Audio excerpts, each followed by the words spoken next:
যত চাইবেন ইনশাআল্লাহ গাজাল হবে, কিন্তু একবারেই যদি সবটি গাজাল বলা হয় তাহলে আবার আপনারা বিরক্ত হয়ে যাবেন। বেরাদারিন ইসলাম মহাসার সামনে গেলাম তো সময়ে আপনার সব কিছু ঠিক আছে, আর সময় যদি বাইরে হয় কোনো জিনিসই ঠিক নাই। বেরাদারিন ইসলাম মহাসার সামনে গেলাম, ও আমার সোনা মানিকেরা সরে যাও রাত্রি বেলা বাবা, আমি যেন আলোচনা করতেছিলাম। রাসূলুল্লাহ আমার বলে জীব কালমা যদি পড়ে নাও যুবক, তোমার হাত কানা ধরে আমি তোমার জান্নাতে নিয়ে যাব। বন্ধু আমার, বিরাদার মুসলমান বাবা জীবন ভাইরা আমার, ওই বিরাদার মক্কা নগরের ব্যক্তিকে আবার রাসূলুল্লাহ হাত খানা ধরে আব্বাজান আমার বলেছে, যার জীবনে আব্বাজি পাহাড় চাইতে বেশি বড় বড় গুনাহ ছিল। বন্ধু আমার বিরাদার, ওই ব্যক্তি ওই যুবক রাত্রিবেলাতে বিছানায় গিয়েছে, বিরাদার ঘুমায় ঘুমায় যেন চিন্তা করে, আল্লাহ এত পাপ করেছি, এত গুনাহ করেছি, রব্বে কায়নাত আমি কি ক্ষমা পাবো, আমি কি ক্ষমা পাবো? বিরাদার মুসলমান, সকাল হয়েছে আব্বাজান আমার, সকাল হয়েছে গো।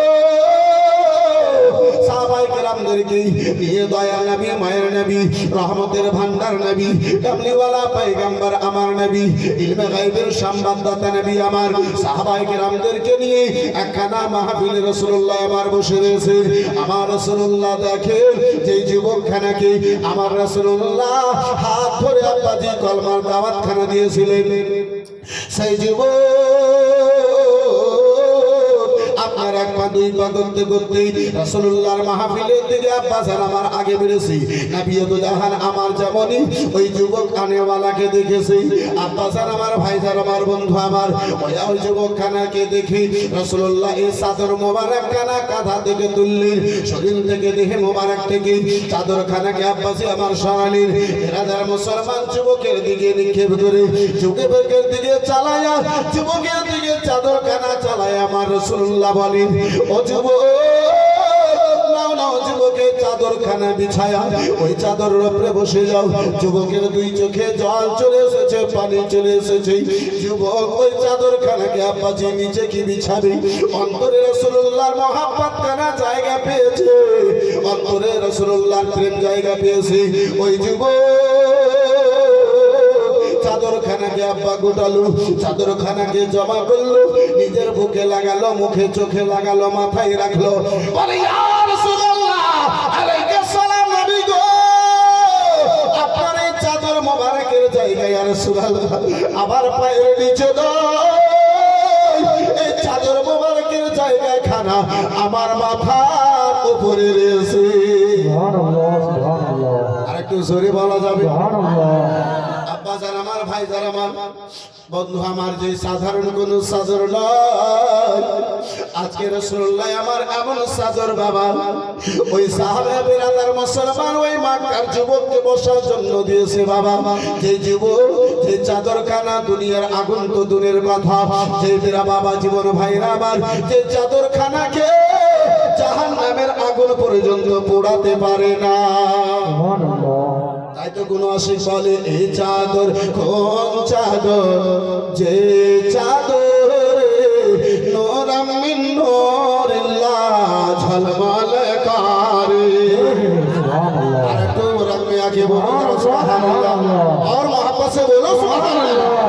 এই চাদর কোন চাদর, যে চাদর নূরাম মিন নূরিল্লাহ ঝলমল করে, ঝলমল করে। বন্ধু আমার বিরাদার, লম্বা ঘটনা বাজি সংক্ষিপ্ত আকারে আপনার নিকটে হাজির করি। এই বিরাদার মুসলমান বাবা জীবন ভাইরা আমার, রাসূলুল্লাহর নিকটে হাজির হলো, কলমা খানা পাঠ করেছি।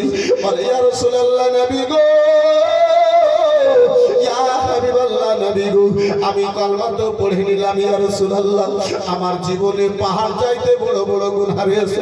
ইয়া রাসূলুল্লাহ আলাইহিস সালাম, নবী গো আল্লাহ আমার গুনাহকে ক্ষমা করে দিন। নবী আমার বলেন, দয়ার নবী আমার বলেন, ও আমার প্রিয় সাহাবী, আল্লাহ রাব্বুল আলামিন তোমার গুনাহকে ক্ষমা করে দিয়েছে, তবু ওই গুনাহকে স্মরণ করে আব্বাসী ওই সাহাবী দুই চোখের জল কেন যেন বন্ধ হয় না। বন্ধু আমার বিরাদার মুসলমান, চোখের জলটা যেন বন্ধ হয় না। ওই সাহাবী রাসূল কেঁদে চলে যান আব্বাজি আমার। এত কান্না করেছে, এত কান্না করেছেন, নিজের জীবনের গুনাহকে স্মরণ করে আমার আল্লাহর রহমত চলে এলো। আল্লাহ রাব্বুল আলামিন আমার যেন বলে, ও তাইরে সিদরা জিবরাইল, যাও যাও আমার মাহবুবকে জানায়া দাও যে ইয়া রাসূলুল্লাহ আপনার হাতে হাত দিয়ে দেই এই মুহূর্তে তাহিয়া কালবি কালমা খানা পড়েছে। ইয়া রাসূলুল্লাহ আল্লাহ রাব্বুল আলামিন তার জীবনের গুনাহকে ক্ষমা করে দিয়েছে। সুবহানাল্লাহ, সুবহানাল্লাহ। কত বড় ভাগ্যবান সেই ব্যক্তি যার জন্য আল্লাহর দরবার থেকে পেগাম নেমে এসেছে। আমার মাহবুবকে জানিয়ে দাও জিবরাইল, আমি তোমার সেই উম্মতের, আমার সেই বান্দা, তোমার সাহাবার, তোমার সেই সাহাবী গুনাহকে আল্লাহ আমি ক্ষমা করে দিয়েছি। জোরে বলুন সুবহানাল্লাহ। বন্ধু আমার, বেরাদার মুসলমান বাবা জীবন ভাইরা আমার, গভীর মনোযোগ মুসলমান। তারপরে সেই সাহাবীর যেন চোখের জল বন্ধ হয় না, চোখের জল বন্ধ হয় না। নবী আমার বলেন, ওগো আমার প্রিয় সাহাবী, কোন গুনার কারণে তুমি কান্না করো? আমার সাহাবী বলো বলো, বলে ইয়া রাসূলুল্লাহ আলাইহিস সালাম, নবী গো আমার বুকের মধ্যে এত সাহস নাই ইয়া রাসূলুল্লাহ, আমার বুকে এত সাহস নাই, মুখে এত শক্তি পাই না ইয়া রাসূলুল্লাহ, সেই গুনাহগুলোর কথাই আমি আপনার সামনে বর্ণনা করতে পারি। নবী গো সেই গুনাহগুলো যেন আমি আপনার সামনে বর্ণনা করতে পারি। নবী আমার বলেন, আমার সাহাবী আমার সামনে তোমারই পারমিশন দি তুমি আলোচনা করো, কোন গুনার কারণে তুমি কান্না করো একটু তুমি বলো। বলে ইয়া রাসূলুল্লাহ, নবী গো জীবনে 70 খানা মেয়েকে ইয়া রাসূলুল্লাহ জীবিত আমি যেন দাফন করেছি। ইয়া রাসূলুল্লাহ আলাইহিস সালাম, নবী গো জীবনে 70 খানা মেয়েকে জীবিত দাফন করেছি। এই মক্কা নগরে আমার কাজ ছিল, এই মক্কা নগরে আমার দায়িত্বখানা ছিল ইয়া রাসূলুল্লাহ। যাদের বাড়িতে যুবতী মেয়ে থাকতো সেই মেয়েদেরকে মায়ের আঁচলের নিকট থেকে টেনে ইয়া রাসূলুল্লাহ নবী গো আমি যেন দাফন করে দিতাম। ইয়া হাবিবাল্লাহ আলাইহিস সালাম, নবী গো 70 নম্বর মেয়েটাকে যেই দিন থেকে দাফন করেছি আজ পর্যন্ত আমার চোখে রাত্রি বেলা ঘুম ধরে না। সুবহানাল্লাহ। ইয়া রাসূলুল্লাহ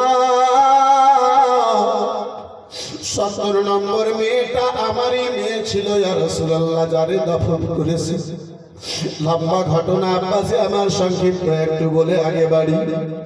ওই দাহিয়া কালবি বলে, ইয়া রাসূলুল্লাহ বেটি আমার যুবক হয়েছে, মক্কার লোকেরা যেন আমারে টানা দেয়, মক্কার লোকদের টানা খেয়ে আমার তীর খাওয়া কথা খেয়ে তীর ছাড়া কথা শুনে আমি মেয়েটাকে রাত্রিবেলাতে ইয়া রাসূলুল্লাহ মায়ের আঁচলের নিচে ঘুমাইয়াছিল। আমি যেন মেয়েকে আমার বেটিকে মায়ের আঁচল থেকে যেন টেনে বাইরে করলাম, বাইরে নিয়ে এসেছি। মা বলে চিৎকার দেবে, মুখে যেন হাতখানা দিয়ে তার শব্দকে বন্ধ করলাম, বাড়ি থেকে বাইরে নিয়ে গেলাম। রাত্রিবেলা মেয়েটি আমার জিজ্ঞাসা করে, বাবা যান, ও বাবা গো কোথায় আপনি যেন আমারে নিয়ে যাবেন? বাবা বলে, বেটি চলো চলো দাওয়াত খাওয়ার জন্য যাব। বেটিকে যেন ময়দানে নিয়ে গেলাম। দূর দূর পর্যন্ত দেখলাম মানুষের কোনো নাম নিশান নাই। ওই জায়গাতে চলতে লেগে ইয়া রাসূলুল্লাহ আমার পায়ে যেন খোঁচ লাগলো, আমার পায়ে যেন ঠেস লাগলো, পা থেকে যেন দরদর করে রক্ত বইতে লাগলো। বেটি আমার নিজের কাপড় ছিঁড়ে দিয়ে ইয়া রাসূলুল্লাহ পায়ে যেন বেঁধে দিয়ে বলে, বাবা যান আপনার পায়ে রক্ত ঝরবে আব্বা, অপরের দাওয়াতে রুটি খেতে যাবো আব্বা যান না না, আপনার পায়ে রক্ত কানাকে ফেলে আব্বা গো মুখে দুটো রুটি দিব, এটা আমি আপনার মেয়ের কাজ নয়, চলুন আব্বা যান আপনি এবারে বাড়ি ফিরে চলুন। তারপরে ইয়া রাসূলুল্লাহ মনে দয়া হলো না, মায়া হলো না, ওই চাটিয়াল ময়দানে হাজির হলাম। দূর পর্যন্ত যেই জায়গাতে মানুষের নাম নিশান নাই ইয়া রাসূলুল্লাহ এমন জায়গাতে যেন হাজির হলাম। গর্ত করতে আরম্ভ করেছে ইয়া রাসূলুল্লাহ, গর্ত হলো। বেটি বলে, বাবা যান দাওয়াত খেতে যাবে না, আপনি এই জায়গাতে গর্ত যেন কেন করে ইয়া রাসূলুল্লাহ আমার বুকটা যেন পাথর হয়ে গিয়েছিল পেটির গলা ধরে আছাড় দিয়ে যখন গর্তে ফেলেছি পেটির বুকে পা খানা রেখে যখন আমি তার বুকে মাটিগুলো চাপাতে আরম্ভ করেছি ইয়া রাসূলুল্লাহ পেটি আমার পা ধরে যেন কেঁদে কেঁদে বলে বাবা যা মেয়ে হয়ে আপনার বাড়িতে জন্ম নিয়েছি এটাই কি আমারও অপরাধ ছিল বাবা ও বাবা গো জীবনে একটিবার আপনারে আর বাবা বলে ডাকবো না আব্বা জান জঙ্গলে পশু পাখির মতো আমি জীবন খানা কাটায়া দেবো আব্বা আমারে দয়া করে আপনি দাফন করিয়েন না ইয়া রাসূলুল্লাহ আলাইহিস সালাম নবী গো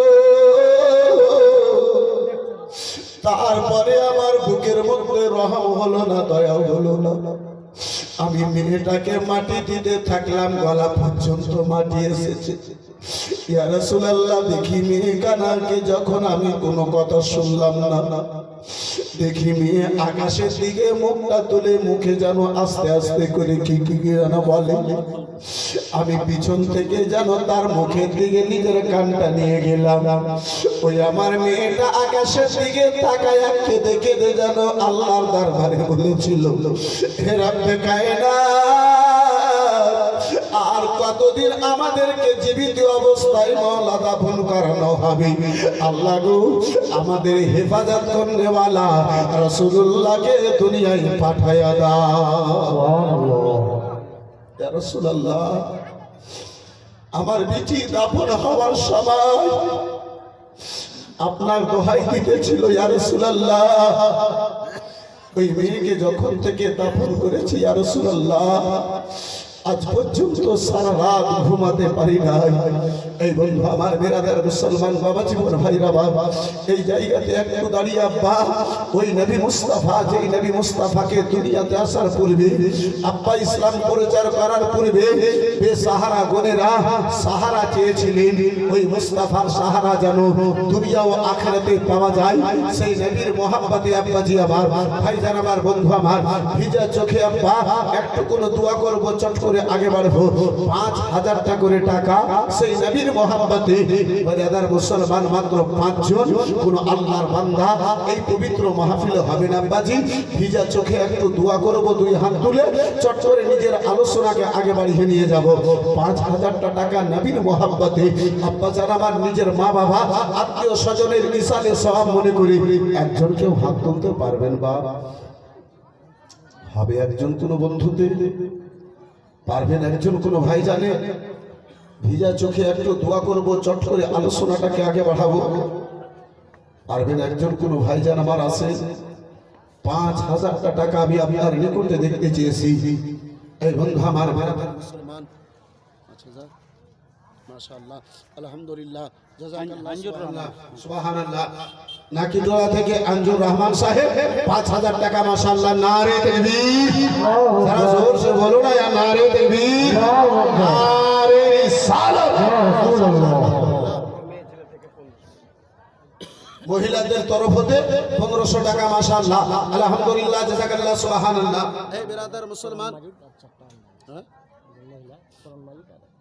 একজন মায়ের একটা কোরআন মাজিদ দিয়েছে আর 4খানা আন্ডা দিয়েছে মাশাআল্লাহ আলহামদুলিল্লাহ জাযাকাল্লাহ সুবহানাল্লাহ এই বন্ধু আমার বিরাদার ইসলাম মুসলমান দ্বিতীয় একজন কোন বাপজি তৃতীয় একজন কোন ভাইজান তৃতীয় কোন একজন বন্ধু আমার হবে মাত্র 5000 টাকা নবীর ঘর মাদ্রাসার জন্য দিতে চেয়েছি সুবহানাল্লাহ মাশাআল্লাহ এই বন্ধু আমার বিরাদার এই মুআজ্জাজ সামনে গেলাম এই বাবা জীবন ভাইরা আমার হবে এই পবিত্র মাহফিলে একজন কোন আল্লাহর বান্দা হবে এই পবিত্র মাহফিলে একজন কোন আমার নবীর দিওয়ানা হবে একজন কোন মাহফিলে এই বিরাদার মুসলমান মাত্র একটা ভাই 5000 টাকা একটা বাপজিতে 5000 টাকা একটা কোন বন্ধুতে মাত্র 5000 টাকা একজন কেউ আর হাত তুলতে পারবেন না বাপজি হবে না একজন কেউ পারবেন না নাই এমন মুস্তাফার দিওয়ানা আমার রাসূল